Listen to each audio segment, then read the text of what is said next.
O Vitória tem história, tem. O Vitória tem. Responda, você fala agora.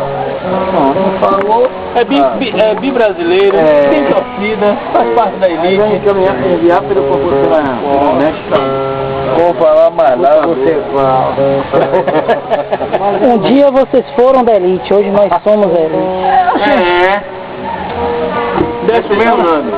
Ano que vem desce Beleza? A opinião é... Mas quem for rei sempre será majestade. Que é o tricolor. Eles sabem disso. Na segunda divisão do futebol brasileiro. Gente, não passou por isso, não. Pega áudio, Todos passaram por isso.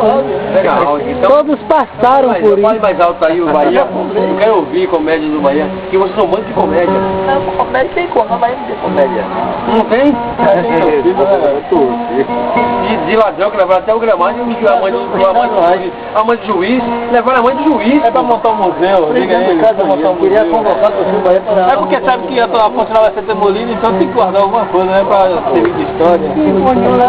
Levaram o carrinho da maca, levaram a mãe do soldado. Queria convocar o Tiro Bahia para falar de ano 2000. E foi algum torcedor viado que levou o juiz.